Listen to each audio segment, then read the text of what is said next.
पुण्यामध्ये मनपाच्या शौचालयामध्ये वारकऱ्यांची लूट सुरू आहे। शौचालयासाठी प्रत्येकी 20 रुपयांची मागणी होतीये।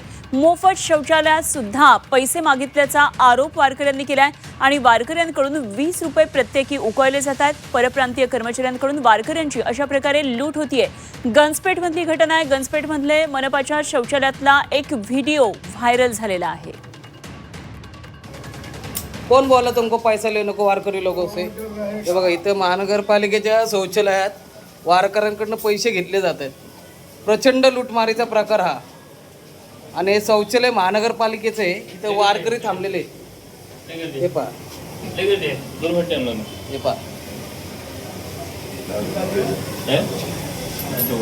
हे पहा, वारकऱ्यांकडून पैसे घेतात प्रचंड। तर या व्हिडिओमध्ये आपण पाहतोय वारकऱ्यांची कशी लूट चालू आहे। खरं तर वारकऱ्यांना पुण्यामधून पालखीमध्ये सहभागी व्हावं असं आवाहन स्वतः मुख्यमंत्र्यांनी केलेलं आणि त्यावेळी वारकरी मोठ्या प्रमाणात सध्या पुण्यामध्ये आलेले ठिकठिकाणी वारकऱ्यांची सोय करण्यात आली। पुणे महापालिकेतर्फे नेहमीच खरं तर वारकऱ्यांसाठी वेगवेगळ्या सोयीसुविधा उपलब्ध करून दिल्या जातात।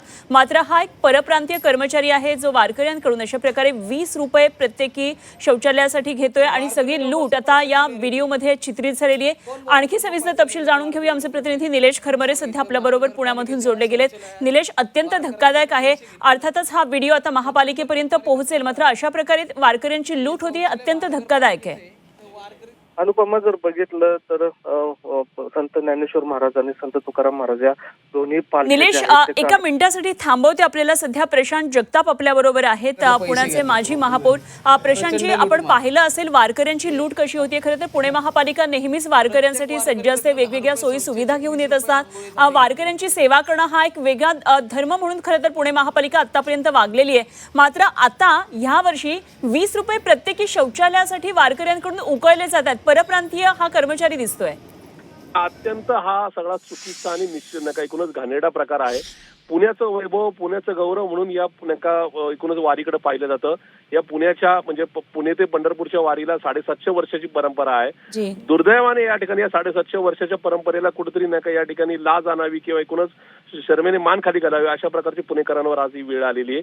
आजचा हा जो व्हिडिओ पुढे आला ही वस्तुस्थिती आहे की पुण्यामधल्या शौचालयांमध्ये वारकऱ्यांकडून 20 रुपये चार्ज केले जात होते आणि ते सुद्धा जबरदस्तीने। मुळात ही नका पुणे महानगरपालिका ही सेवा मोफत देते, त्यातल्या त्यात पुणेकर या ठिकाणी वारीला आलेल्या माणसांचं प्रचंड चांगल्या पद्धतीने स्वागत करतं किंवा त्यांचा आदर तिथे करतं।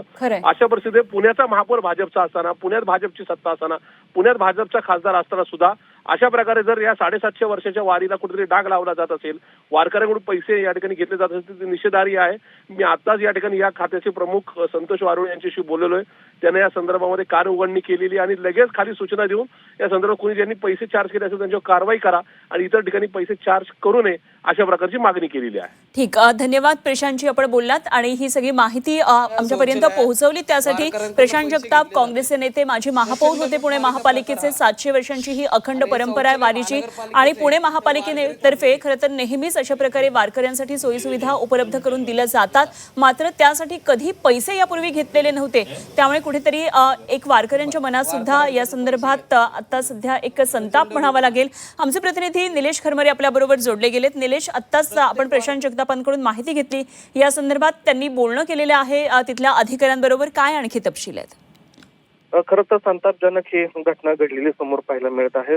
माऊलींच्या दोन्ही पालख्या ज्या आहेत त्या आता पुण्यामध्ये मुक्कामी असतात आणि जो परिसर आहे म्हणजे रस्तापेठ, गंजपेठ या परिसरामध्येच माऊलींच्या दोन्ही पालख्या विसावा घेत असतात। मात्र या दरम्यान जर बघितलं तर मोठ्या संख्येने त्या परिसरामध्ये वारकरी हे मुक्कामी आलेले आहेत कालपासून आणि अशाच पद्धतीने जर त्यांच्याकडून लूट होत असेल तर आता त्याच्यावर तीव्र शब्दात नाराजी व्यक्त केली जात आहे। जो व्यक्ती जो आहे तो ठेकेदार आहे, म्हणजे त्याला ठेका दिलेला गेलेला आहे पालिकेकडून आणि त्या ठेकेच्या मार्फत तो जे शौचालय जे आहे ते चालवलं जातं। मात्र महानगरपालिकेने 3 दिवसापूर्वीच आदेश जारी केला होता की वारकऱ्यांना कुठल्याही प्रकारच्याकडून शुल्क जे आहे आकारलं जाणार नाही। मात्र हा जो परप्रांतीय आहे त्याच्याकडून हे पैसे जे आहेत ते सर्रास घेतले जात असल्याचं आपल्याला पाहायला मिळत आहे। त्याच्यामुळे आता घनकचरा विभाग जो आहे पुणे महानगरपालिकेच्या त्या अधिकाऱ्यांकडून या ठेकेदारावर कारवाई करण्याच्या हालचाली ज्या आहेत ते सुरू झालेल्या आहेत। अत्यंत किळसवाणी प्रकार आहे या ठिकाणी म्हणता येईल. कारण एकीकडे आपण वारकऱ्यांचे पाय धुवून या ठिकाणी त्यांचं स्वागत करतो, तर दुसरीकडे जर बघितलं तर अशा प्रकारे जर त्यांना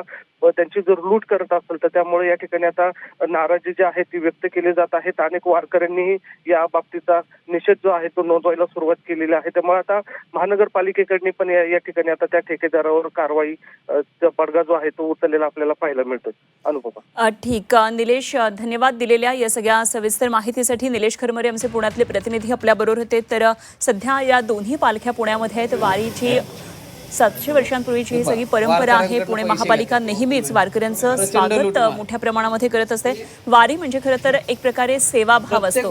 मात्र अशा प्रकारे वारकऱ्यांची जर लूट आणि तीही पुणे महापालिकेतल्या एखाद्या ठेकेदार करत असेल तर निश्चितच त्याच्यावर कारवाई होणं हे अधिक योग्य आहे आणि लवकरच ही कारवाई आता होईल अशी अपेक्षा आहे.